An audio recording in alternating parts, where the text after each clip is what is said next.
মালয়েশিয়ার মালাক্কা রাজ্যে কনসুলার সেবা দেবে হাইকমিশন। বিস্তারিত জানতে ভিডিওটির শেষ পর্যন্ত দেখুন। মালয়েশিয়ার প্রাচীন শহর মালাক্কায় কনসুলার সেবা দেবে কুয়ালালামপুরস্থ হাইকমিশন।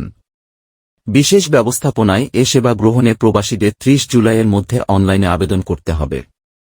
বুধবার বাংলাদেশ হাইকমিশনের কাউন্সিলর, রাজনৈতিক ও দূতালয় প্রধান প্রণব কুমার ভট্টাচার্যের সই করা এক জরুরি বিজ্ঞপ্তিতে এ তথ্য জানানো হয়। বিজ্ঞপ্তিতে বলা হয়, কাউন্সিলর টিমের অস্থায়ী কার্যালয় মেলাকা থেকে পাসপোর্ট সংক্রান্ত সেবাটি গ্রহণ করতে আগে থেকে অনলাইনে আবেদন করতে হবে।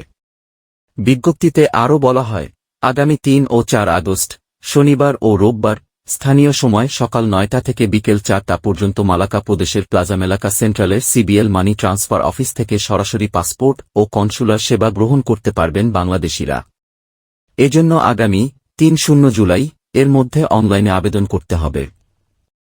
বিশেষ কনসুলার সার্ভিসে পাসপোর্টে তথ্য সংশোধনী সংক্রান্ত পত্র, পাসপোর্ট সংক্রান্ত বিভিন্ন চিঠিপত্র, লেটার অফ ইন্ট্রোডাকশন, পাসপোর্টের ফটোকপি সত্যায়ন, জন্ম নিবন্ধন সনদ সত্যায়ন, ট্রান্সফার অফ রেসিডেন্স বা দেশ ত্যাগের পরিবর্তনের প্রত্যয়নপত্র, একাডেমিক সার্টিফিকেট বা শিক্ষা সনদ সত্যায়ন, ড্রাইভিং লাইসেন্সের সত্যায়ন এবং প্রত্যয়নপত্র, আমমুক্তারনামা বা পাওয়ার অফ অ্যাটর্নি, পারিবারিক সম্পর্কিত পত্র বা রিলেশনশিপ লেটার, বৈবাহিক সনদ, নিকাহনামা এবং ডিভোর্স পেপার সত্যায়ন, মালয়েশিয়ান নাগরিক বিবাহের ক্ষেত্রে অবিবাহিত সনদ সত্যায়ন, পুলিশ ক্লিয়ারেন্স সার্টিফিকেট কপি সত্যায়ন সহ অন্যান্য সত্যায়নপত্র। যেসব পাসপোর্ট আবেদনকারীর তথ্য অনলাইনে থাকবে শুধুমাত্র তারাই সরাসরি উপস্থিত হয়ে হাতে হাতে পাসপোর্ট গ্রহণ করতে পারবেন। এছাড়াও পোস্ট অফিসের মাধ্যমে পাসপোর্ট বিতরণের সার্ভিসটিও যথারীতি চালু থাকবে। নির্ধারিত স্থান থেকে পাসপোর্ট সংগ্রহের জন্য এই ঠিকানায় গিয়ে অনলাইনে অ্যাপয়েন্টমেন্ট নিতে হবে।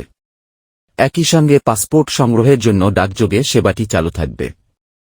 তবে দুই ধরনের সার্ভিসে অ্যাপয়েন্টমেন্ট গ্রহণ করা থেকে বিরত থাকার জন্য প্রবাসী বাংলাদেশিদের অনুরোধ করা হয়েছে। উল্লেখিত সময়, স্থান ও তারিখে ই-পাসপোর্টের জন্য আবেদনপত্র দাখিল করা যাবে। ই-পাসপোর্ট আবেদনপত্র দাখিল করার জন্য এক্সপার্ট সার্ভিসেস STNBHD ESKL এর কল সেন্টারের হেল্পলাইন নম্বর 03-92120267 এ কল করে অ্যাপয়েন্টমেন্ট গ্রহণ করা বাধ্যতামূলক। অ্যাপয়েন্টমেন্ট গ্রহণের ভিত্তিতে ই-পাসপোর্ট আবেদনপত্র গ্রহণ, আবেদনপত্র জমা প্রক্রিয়া সম্পন্ন করতে হবে। ই-পাসপোর্টের আবেদনপত্র দাখিলের সঙ্গে সংশ্লিষ্ট পরিচ্ছন্ন কাগজপত্র উপস্থাপন করতে হবে।